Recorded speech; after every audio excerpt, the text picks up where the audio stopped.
Ya, kita ketemu lagi di kelas Physically Based Animation KPA ya.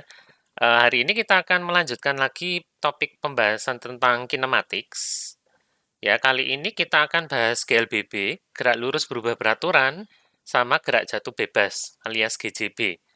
Ya, keduanya ini sebenarnya sama sih, cuman yang GLBB kita lihat konsepnya dulu, ya, pergerakannya pada satu sumbu. Kalau yang gerak jatuh bebas nanti pergerakannya pada sumbu yang berbeda. Ya, tapi konsepnya sebetulnya sama. Gerak jatuh bebas itu sebetulnya adalah gerak lurus berubah beraturan juga. Ya, kita lihat langsung ke GLBB deh. Atau di sini dibilang Uniform Acceleration. Ya, pada keadaan nyata di dunia sebenarnya, ya, benda yang bergerak itu biasanya bergonta-ganti kecepatan, ya. Jadi kita jarang sekali melihat ada sebuah benda bergerak itu dalam kecepatan yang konstan. Ya, dari katakanlah mulai dari awal dia diam sampai akhirnya bergerak dengan kecepatan katakanlah 100 km per jam, itu pasti ada perubahan kecepatannya sehingga dia bisa mencapai kecepatan tersebut. Ya, baru mungkin setelahnya okelah dia bisa menjaga kecepatannya dengan konstan. Ya, tapi pada kenyataannya ada yang namanya percepatan. Ya, fisika mengamati fenomena ini sebagai acceleration atau percepatan itu tadi. Ya, sehingga percepatan itu didefinisikan sebagai ya perubahan pada kecepatan dalam sebuah benda yang bergerak secara linear alias dalam garis lurus.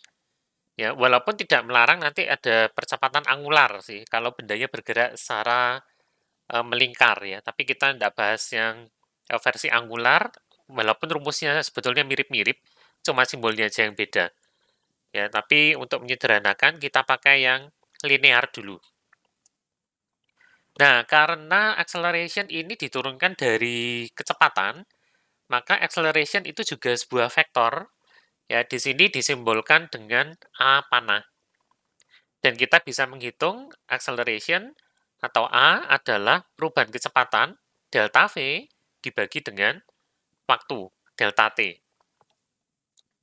Ya, atau kalau kita amatin perubahan kecepatannya ini pada jangka waktu yang sangat kecil sekali, ya sehingga mungkin katakanlah delta T-nya mendekati 0, ya itu nanti jadi limit, kemudian kalau ini di limit akhirnya jadi turunan ya, A sama dengan dV dt. Tapi tidak usah khawatir, ya kalau lupa sama turunan atau integral, temennya biasanya ya, ya kita tidak pakai yang versi dV dt, kita pakai yang delta V per delta T. Atau bahkan cuma V per T biasanya kalau di SMA dulu. Ya, jadi rumus-rumusnya ini mestinya sudah familiar banget. Ya, hubungan antara acceleration, percepatan dengan kecepatan, dan displacement, ya perpindahan. Ini tergantung dari yang kita ketahui apa, terus bisa dicari apa. Ya, jadi contohnya yang pertama ini ada kecepatan benda sekarang pada waktu tertentu dengan diketahui kecepatan awal dan percepatannya berapa. V sama dengan V0 ditambah A kali T. Ya, V ini kecepatan bendanya saat ini pada waktu T. V0 ini kecepatan awal, A percepatan, dan T waktu. Nah, kadang-kadang T-nya tidak tahu, tapi kita tahu jaraknya atau displacement, perpindahannya S. Ya, maka ada rumus V kuadrat sama dengan V0 kuadrat tambah 2AS. Ya, kalau ini sudah diselesaikan, jangan lupa hasilnya di akar. Ya, untuk PBA kita tidak perlu pusing-pusing menentukan ini rumus datangnya dari mana, ya kita langsung pakai aja nanti. Kemudian, kalau kita ketahui T-nya, ya kita bisa mencari posisi atau jarak perpindahan benda tersebut. Ya, S sama dengan S0 tambah V0T tambah setengah AT kuadrat. Ya, kalau ditambah sama S0, ini biasanya menentukan posisi awal, sehingga posisi akhirnya adalah ini. Ya, kalau dulu di SMA mungkin diajarinya nggak ada S0, ya cuman S saja alias jarak. Ya, jarak tempuh adalah kecepatan awal dikalikan waktu ditambah setengah percepatan kali waktu dikuadratkan. Ya, jadi kadang-kadang nanti tidak perlu S0. Tapi kalau ditanya posisi benda setelah T tertentu, ya setelah waktu T, posisinya di mana, ya berarti kita perlu menambahkan S0 ya. Tapi kalau cuma ditanya berapakah perpindahannya yang dialami benda tersebut, ya langsung aja S sama dengan V0T plus setengah T kuadrat. Gitu aja. Ya, jadi ini paling tidak 3 rumus baru yang perlu dipahami ya. Nggak perlu dihafalkan, kalau hafal ya oke sih. Ya, bahkan sebetulnya cuma perlu ngapalin 2 sih, satu ini sama yang bawah. Ya, yang ini bisa turunkan sendiri sebetulnya. Nah, nanti pada bagian ketiga, ya, waktu kita menerapkan di Udity, ya, kita juga bisa menghitung kecepatan sekarang itu dengan menambahkan percepatan setiap periode tertentu. Ya, jadi V bisa di plus sama dengan A gitu aja. Ini nanti kita lakukan secara berkala, misalkan di method update. Ya, update kan dipanggil tiap frame sekali. Ya, delta T-nya itu adalah yang time dot delta time itu. Ya, maka kita bisa ngitung kecepatan sekarang adalah kecepatan sebelumnya yang ditambah dengan percepatan. Ya, ini nanti baru kepake waktu simulasi. Kalau di persoalan fisika secara umum ini jarang muncul. Nah, masalahnya sekarang adalah ketika sebuah benda mengalami percepatan, apakah benda tersebut jadi lebih cepat atau lebih lambat? Ya, nah ini tergantung banget pada arah dari kecepatan dan percepatan. Ya, kita harus ngamatin dua-duanya.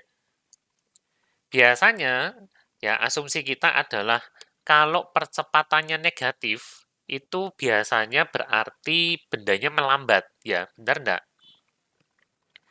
Kalau di SMA dulu mungkin seperti itu ya. Kecepatannya kita selalu dikasih nilainya positif.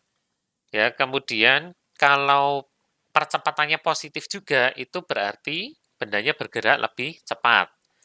Tapi kalau percepatannya negatif, biasanya kita dikasih tahu bahwa oh itu bendanya melambat. Ya, tapi sekarang kita harus mengamati arah keduanya ya karena kita bekerja dengan vektor. Ingat, velocity dan acceleration itu dua-duanya vektor. Ya, caranya tahu apakah sebuah benda itu melambat atau bertambah cepat, gampang. Ya, tinggal lihat arahnya. Kalau arahnya tidak sama, ya, di sini ditulis kalau acceleration itu arahnya beda dari kecepatan, maka dia akan melambat. Tapi kalau arahnya sama, dia akan bertambah cepat. Ya, nah ini perlu sepakat nanti arah mana yang dibilang positif. Ya, ilustrasinya kayak gini. Ya, jadi kalau tandanya beda, yang sebelah kiri, ya mobil yang kiri yang atas sama kiri bawah itu dua-duanya akan melambat. Ya, kita lihat yang atas dulu. Velocity-nya di sini dikatakan positif dengan arah sumbu positif itu ke arah kanan. Ya, sementara itu acceleration-nya itu ke arah kiri. Ya, karena berlawanan dengan sumbu positif, maka acceleration-nya dikatakan negatif. Ya, karena velocity dan acceleration-nya beda arah, maka mobil ini melambat. Ya, tapi demikian sebaliknya. Kalau misalkan mobilnya lagi bergerak ke arah kiri, ya, sementara kita tahu tadi arah positif itu ke kanan, maka di sini velocity-nya sebetulnya negatif. Ya, kalau acceleration-nya itu ke arah kanan, maka bisa kita katakan percepatannya itu positif. Nah, ini tandanya berlawanan juga. Velocity-nya negatif, acceleration-nya positif. Sehingga mobil ini juga melambat. Ya, intinya kalau tandanya beda, bendanya melambat. Kalau tandanya sama seperti ilustrasi di kanan, maka benda tersebut akan bergerak lebih cepat. Ya, jadi yang atas ini kecepatannya positif ke arah kanan, percepatannya juga sama ke arah kanan, ya sudah dia bertambah cepat. Ya kalau negatif gimana? Ya dulu kita berpikir kalau benda itu geraknya negatif ya dia melambat, ya. Tapi bukan seperti itu sekarang, ya. Kalau velocity-nya ke kiri berarti velocity-nya negatif, acceleration-nya ternyata ke kiri juga, maka dia juga negatif. Nah, karena ini tandanya sama, maka si mobil ini juga bergerak lebih cepat. Ya, nah masalah istilah kalau di dunia sehari-hari kita kenal namanya perlambatan, ya atau deceleration bahasa Inggrisnya. Ya, tapi di fisika kita akan anggap semuanya ini sama, yaitu acceleration. Ya, walaupun nanti kadang-kadang di soal akan diberitahu bahwa benda ini melambat. Ya, tapi kalau benda ini melambat, eh, ingat kita harus mempertimbangkan arahnya. Ya, jadi hati-hati waktu ngasih tanda dia plus atau minus. Ya, ini perlu diingat nanti. Oke, sampai sini dulu. Ada pertanyaan untuk GLBB?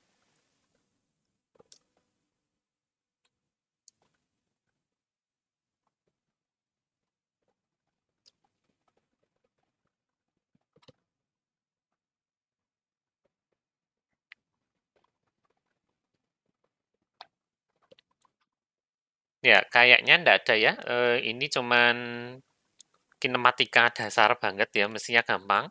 Ya, walaupun kelihatannya rumusnya lebih banyak dibandingkan kalau sama GLB kemarin ya. Ya, kita coba aja deh. Ya, di sini ada 3 buah persoalan. Ya, kita coba kerjakan bareng-bareng. Jadi soal yang pertama, dikatakan di situ ada mobil ya yang sedang bergerak dengan kecepatan 5 meter per detik. Lalu dia bertambah cepat sampai kecepatannya berubah menjadi 10 meter per detik dan dia melakukan itu dalam 5 detik. Ya, kita asumsikan si mobil ini bergerak dalam GLBB ya alias percepatannya itu tetap, maka berapakah jarak yang ditempuh oleh mobil ini dalam 5 detik? Ya, saya ilustrasikan dulu untuk yang nomor 1. Nomor 1. Ya, anggaplah si titik ini adalah sebuah mobil, kemudian dari titik awal sampai ke sana, ya, yang tadinya dia kecepatannya adalah berapa tadi ya? 5 meter per detik, kemudian melaju sampai akhirnya kecepatannya berubah menjadi 10 meter per detik, dan ini bisa ditempuh dalam waktu 5 detik. Nah, pertanyaannya adalah S-nya berapa? Ya, untuk menjawab ini kita bisa tuliskan rumusnya dulu aja. Jadi S sama dengan S0-nya saya abaikan, ya, karena S0-nya kan dari sini. Ya, jadi tidak usah S0 dulu. Langsung aja V0T plus setengah AT kuadrat. Nah, pertanyaannya sekarang, V0-nya berapa? Ya, V0 itu adalah kecepatan awal. Ya, kecepatan awal itu ada di sini. Ya, ini kecepatan awal, berarti itulah V0-nya. V0 sama dengan ini. Ya, sementara itu di sini ini adalah kecepatan akhir. Ya, maka ini V. Nah, berarti kita bisa masukkan pelan-pelan. V0-nya 5, waktunya 5, plus setengah. Lah, A-nya belum tahu. Ya, maka kita harus ngitung A-nya dulu. Di sini masukkan aja rumusnya, A sama dengan delta V per delta T, ya, alias kecepatan akhir dikurangi kecepatan awal. Ya, V dikurangi V0, lalu kita bagi sama delta T. Ya, kadang-kadang ada yang menulis delta T ini cuma sekedar T aja. Boleh sama aja, ya. Oke, maka kita hitung di sini, saya geser ke samping ya. Oke, V dikurangi V0, lalu dibagi T. V-nya adalah 10, dikurangi 5, dibagi 5, hasilnya adalah 1. Ya, satuannya meter per second kuadrat. Nah, untuk ngecek ini hitungannya benar apa enggak, untuk saat ini, ya perhatikan bahwa A ini tandanya positif. Ya, kemudian kalau kita janjian bahwa sumbu positif itu adalah mengarah ke kanan, ya sumbu positifnya ke arah kanan, berarti A ini harusnya benar, karena dia positif. Ya, dengan demikian kita bisa lanjutkan sekarang, setengah kali A, A-nya tadi 1, lalu T-nya 5 dikuadratkan. Ya, ini jadi 25 ditambah 25 dibagi 2 itu adalah 12,5 ya. Maka jawabannya adalah 37,5 meter.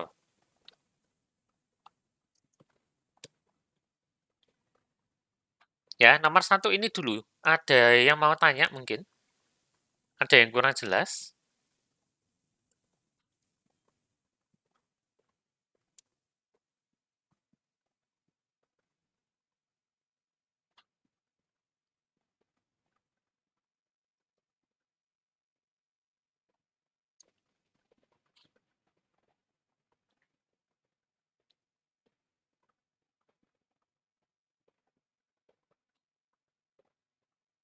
Nggak ada ya?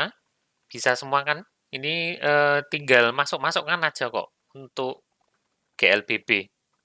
Ya, harusnya nggak terlalu susah. Oke, kalau nggak ada pertanyaan, berarti nomor 2 sekarang. Ya, lagi ada sebuah mobil, dia sedang bergerak dengan kecepatan 72 km per jam, ya, lalu dia ngerem sampai akhirnya mengalami perlambatan sebesar 2 meter per second kuadrat. Nah, ini baru muncul kata-kata perlambatan. Ya, yang ditanya sama, berapakah jarak dari mobil tersebut, ya, jarak tempuhnya berapa sampai akhirnya berhenti. Oke, nomor 2.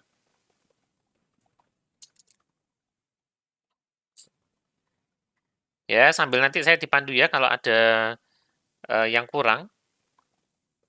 Saya punya mobil lagi, dari sini sampai akhirnya di sini berhenti.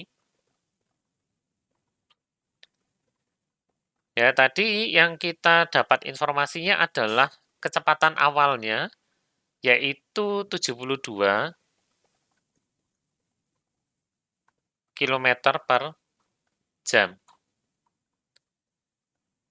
Kemudian yang kita tahu sekarang adalah deselerasinya, alias A-nya, sama dengan, nah ini penting, berarti kita harus definisikan ke arah kanan itu adalah positif, sehingga kalau dia mengalami perlambatan, ingat tandanya harus beda dengan V, maka di sini jadinya negatif. Negatif 2 meter per second kuadrat. Ya, terus ada informasi lain sebetulnya di sini. Ya, walaupun tidak ditulis angkanya, tapi ada informasi bahwa mobilnya ini akhirnya berhenti. Ya, stop. Maka ada informasi tambahan, yaitu di sini V-nya itu adalah 0 meter per second. Ya. Nah, yang ditanya adalah S lagi nih.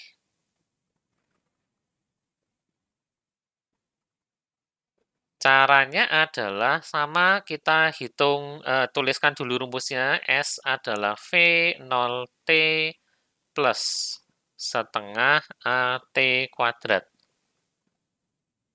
Berarti, nah ini hati-hati, ya, satuannya tidak sama.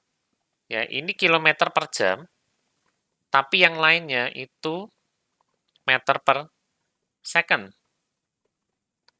Maka si V0 itu harus diganti dulu jadi meter per second. Ada yang tahu caranya?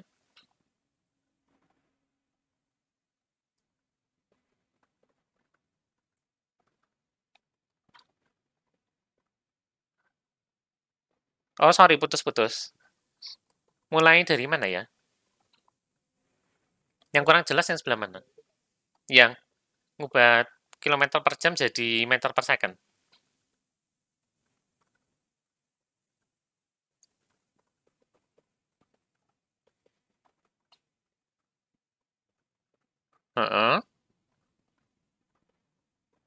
Saya tulis gini dulu ya. 72 km per jam. Berarti ini adalah 72 dikali 10 pangkat 3 atau 1000 aja ya. 1000 meter per 3600 detik ya. Ini tinggal dikerjakan, nolnya hilang. 72 sama 36 ini 2, berarti 20 meter per detik ya. Oke, sip. V0-nya tahu. Nah, sekarang saya masukkan ke sana 20 kali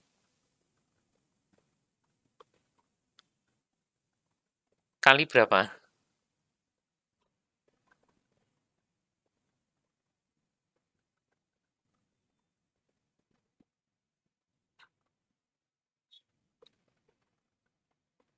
Ya, informasi di sini ada enggak sih T-nya?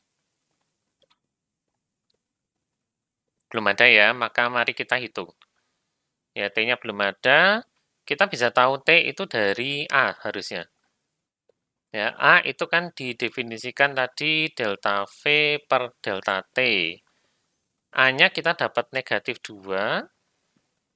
Delta V itu adalah V dikurangi V0, lalu dibagi, saya tulis T aja ya langsung. Terus min 2 itu adalah 0 dikurangin dengan 20 dibagi T. Kalau saya kerjakan, T-nya pindah ke samping, negatif 2T sama dengan negatif 20, maka T-nya keluarnya adalah 10. Ya, kalau T-nya positif, berarti saya tahu persis pekerjaan saya benar ya. Kalau T negatif itu harus ngecek lagi. Ya, bagi kita, T ini sementara ini tidak mungkin negatif ya. Kalau T itu adalah negatif, itu artinya adalah 10 detik yang lalu. Ya, alias 10 detik sebelum bendanya bergerak. Nah, kita kan tidak punya informasi itu. Ya, jadi sementara ini bisa dicek, kalau T-nya sampai negatif, itu berarti ada yang keliru di atas-atasnya ya.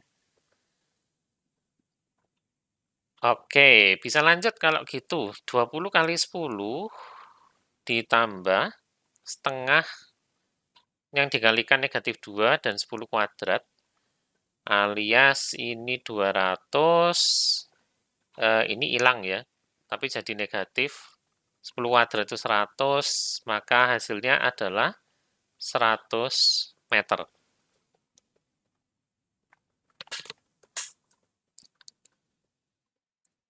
Ada yang mau tanya? Ada yang masih bingung mungkin?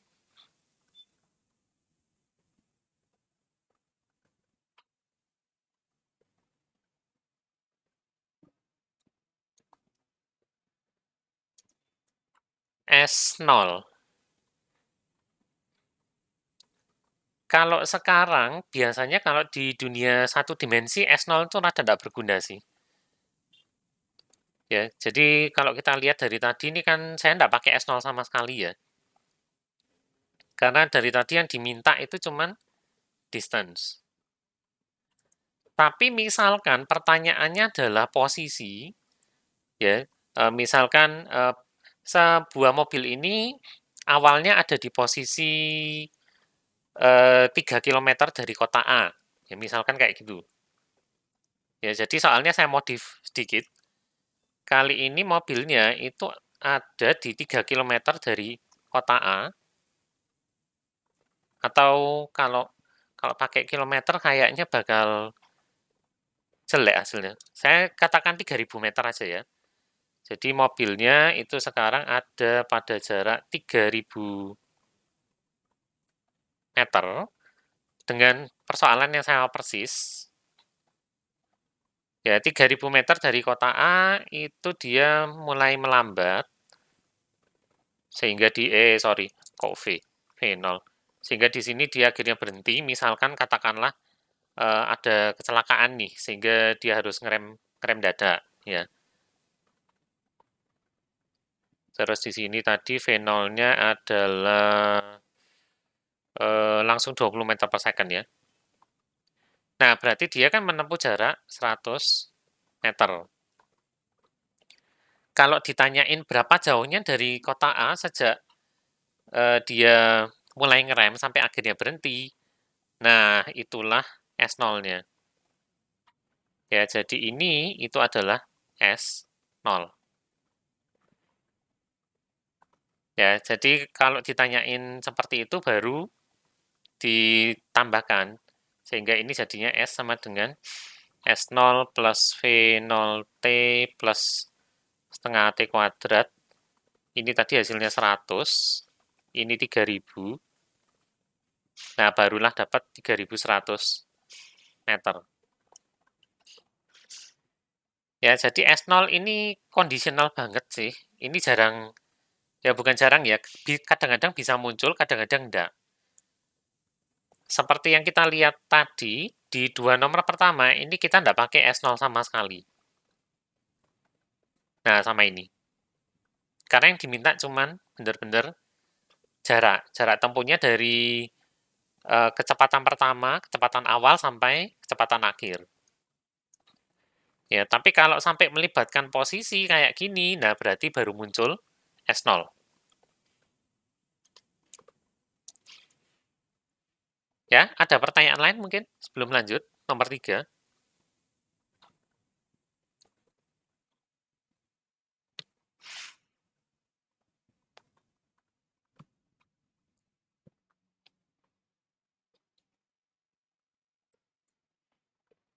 Sorry. Aman ya? Oke, saya cari tempat kosong dulu sekalian sambil nunggu.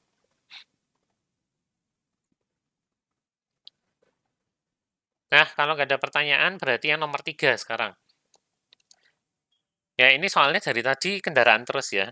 Ada truk, dia gerak 40 meter dalam 8 detik, kemudian melambat sampai akhirnya dia bergerak dengan kecepatan 4 meter per detik.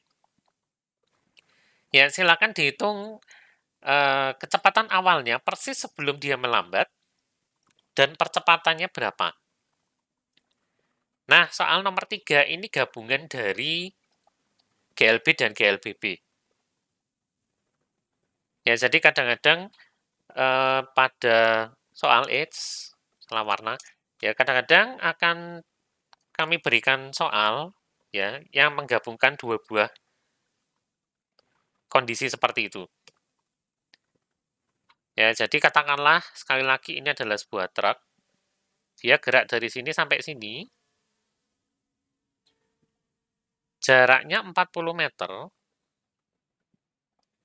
Ditempuh dalam 8 detik. Ya, benar ya, 8 detik. Kemudian pergerakan kedua itu dia gerak ke sini, melambat ya. Melambat sampai dapat kecepatannya adalah 4 meter per second. Ya, yang merah ini GLBB. Yang hitam ini adalah GLB. Nah, terus dia tanya berapakah kecepatan awal. Nah, kecepatan awal yang di sini yang dimaksud adalah kecepatannya persis sebelum dia melambat. Ya, berarti yang diminta V0-nya itu di sini. V0 berapa? Dan kalau bisa ngitung, A-nya berapa?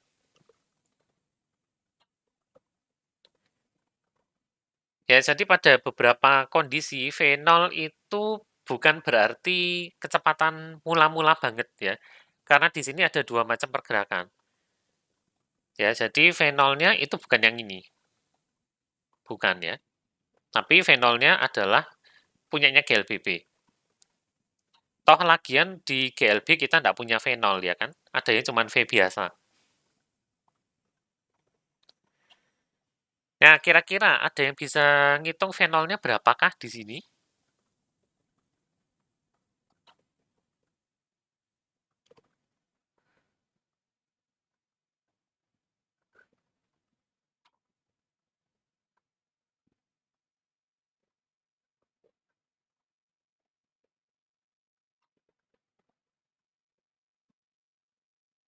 Ya, dengan informasi yang kita punya cuman seperti ini, ya sebelum dia melambat, dia bergerak dengan kecepatan konstan, jaraknya 40 meter, ditempuh dalam 8 detik.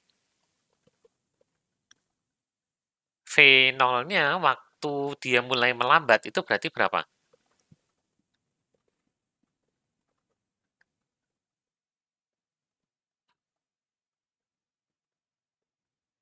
Dapat dari mana 5?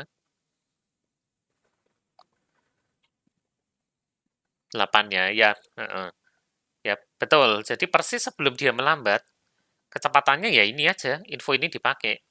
Ya, ini berarti S bagi T biasa, 40 per 8 alias 5 meter per second.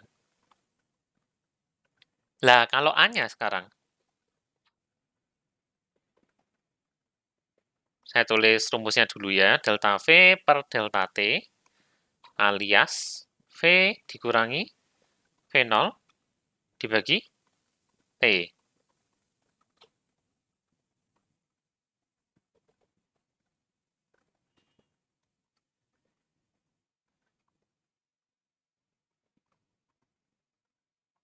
Ya, permasalahan dari soal ini adalah T-nya hilang ya kayaknya ya. Oke, ada yang tahu T-nya berapa di sini? Di nomor 3.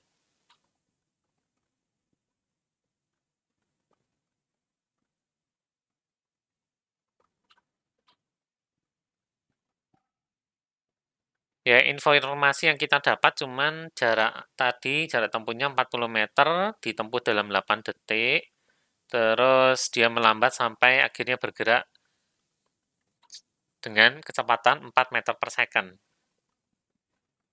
Ya, tidak ada informasinya ya berarti ya. Ya sudah, kalau tidak ada ya tuliskan apa adanya, 5 dikurangi 4 bagi T. Bener nggak ini 5 kurangi 4?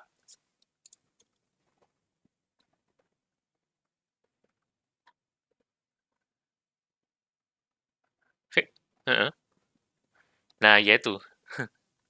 Kebalik ya. Ya, jadi yang benar di sini 4 dikurangi 5, alias jawabannya adalah negatif 1 per T, meter per second kuadrat.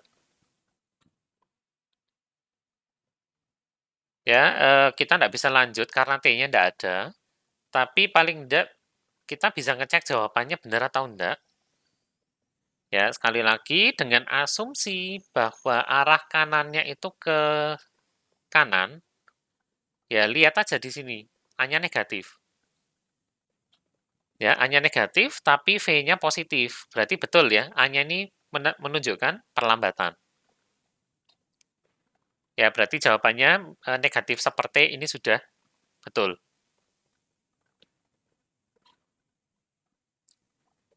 Ya, ada yang mau tanya untuk soal nomor 3?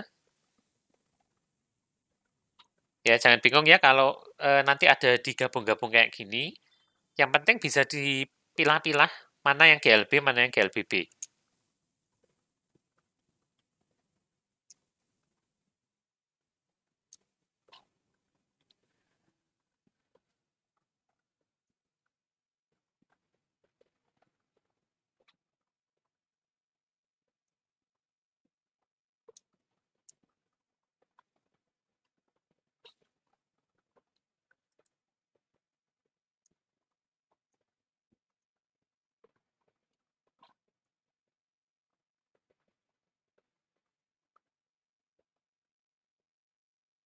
Oke, nggak ada pertanyaan kayaknya ya.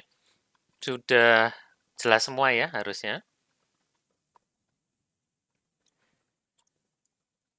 Nah, kalau tidak ada pertanyaan, ya saya lanjutkan ke jenis gerak lurus berubah beraturan yang kedua, yaitu namanya gerak jatuh bebas, GJB. Ya, ini konsepnya terjadi ketika sebuah objek itu mengalami gravitasi bumi dari ketinggian tertentu. Ya, jadi sebetulnya gerak jatuh bebas itu adalah GLBB tapi di sumbu Y.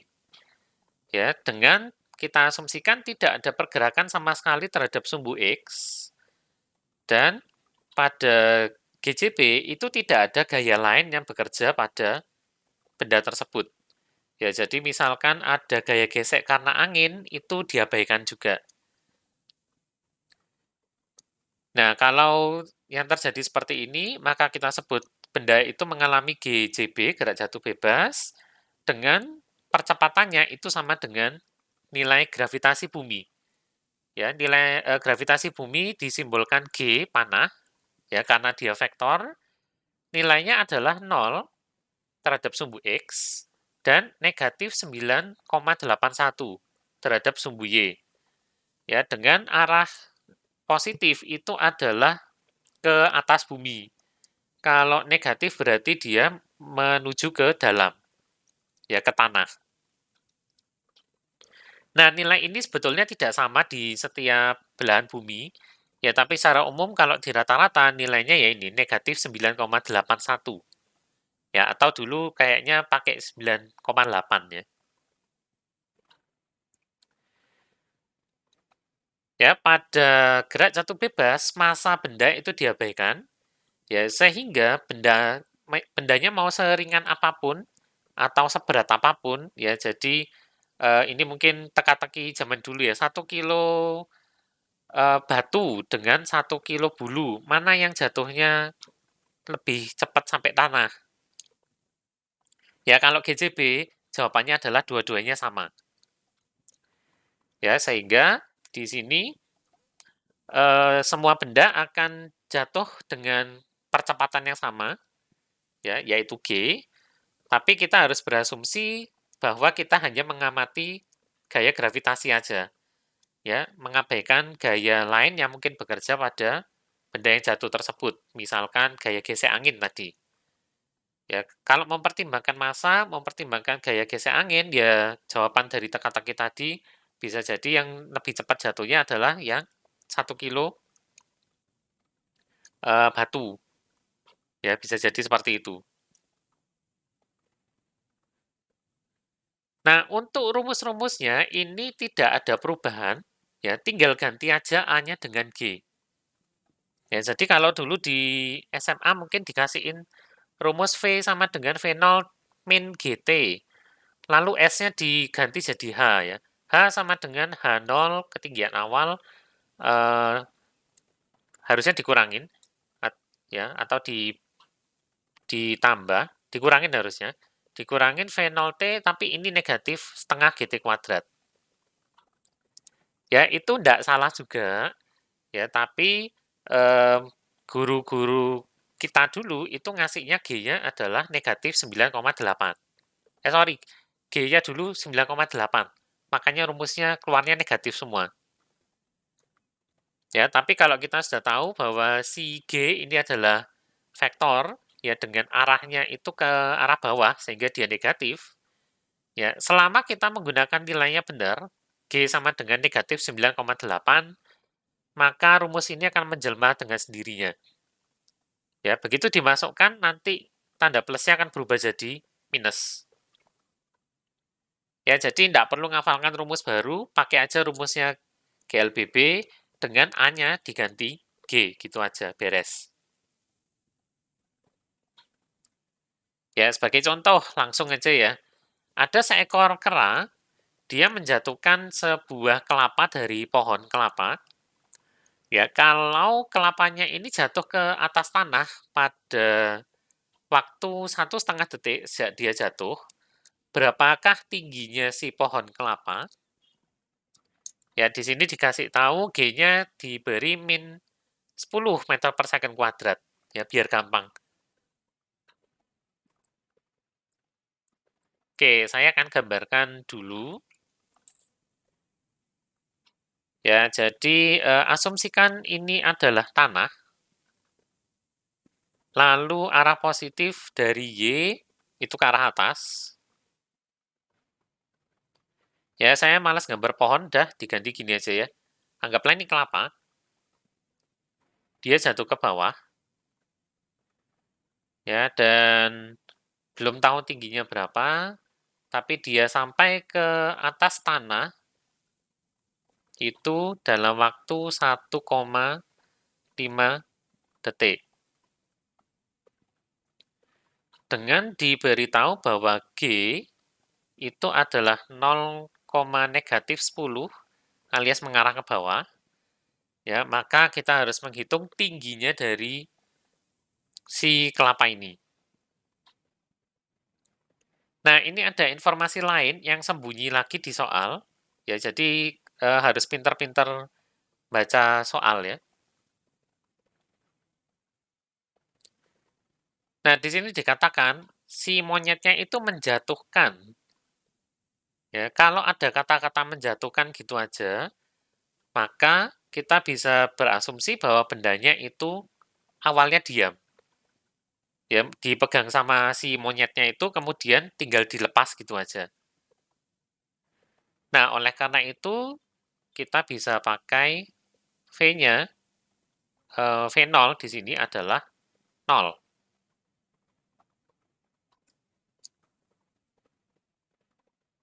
Oke.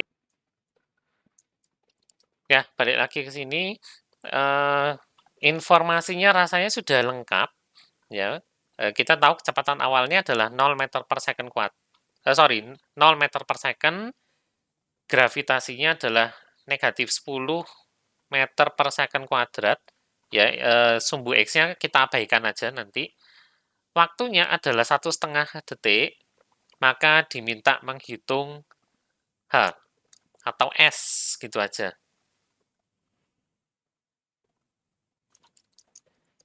Ya, sama kayak si GLBB tadi, kita tulis dulu aja rumusnya. S sama dengan V0T plus setengah G T kuadrat. Ya, V0 karena dia 0, dikalikan sama T juga 0. Saya langsung tulis saja setengah, lalu gravitasinya negatif 10. Ya, waktunya adalah 1,5 dikuadratkan. Ini negatif 5 dikali 1,5 kuadrat itu adalah 2,25 ya. Maka hasilnya adalah negatif 11,25 meter. Nah, ini sebetulnya menunjukkan perpindahannya, makanya S-nya kok negatif. Ya, dulu kalau diajarin guru, ya ini mestinya nggak mungkin negatif ya.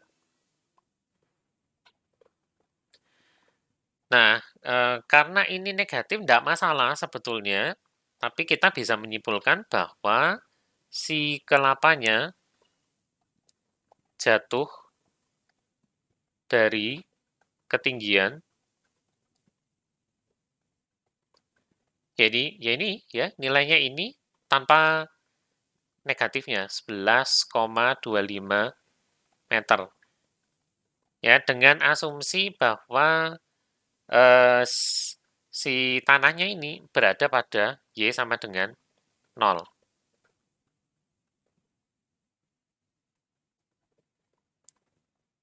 Ya, jadi GJB secara matematika tidak ada perbedaan yang terlalu mencolok dibandingkan dengan GLBB. Ya, yang teman-teman harus ingat adalah pokoknya G-nya yang penting benar, diisi negatif 10. Ini nanti langsung hitungannya benar sendiri. Ya, dan S di sini karena menunjukkan displacement, maka tidak apa-apa dia negatif. Ya, tapi nanti tergantung soalnya harus disimpulkan lebih lanjut ya. Karena ini dia mintanya ketinggian si kelapanya, ya tuliskan aja. Si kelapa ternyata jatuh dari ketinggian 11,25 meter.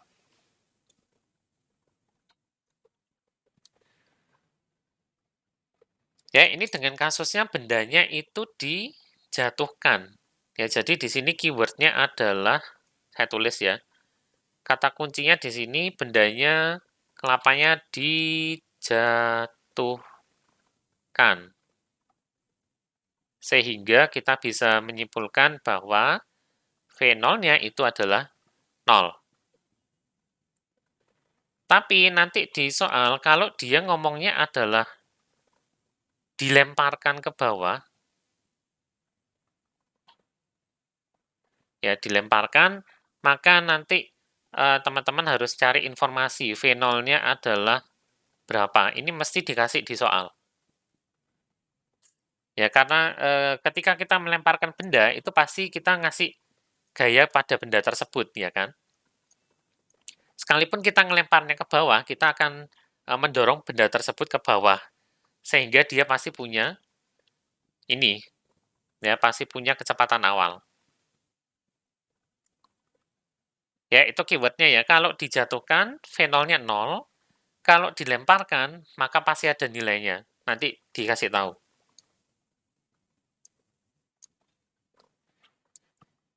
Nah, GCB gitu aja sih. Jadi ada yang mau ditanyain untuk gerak jatuh bebas?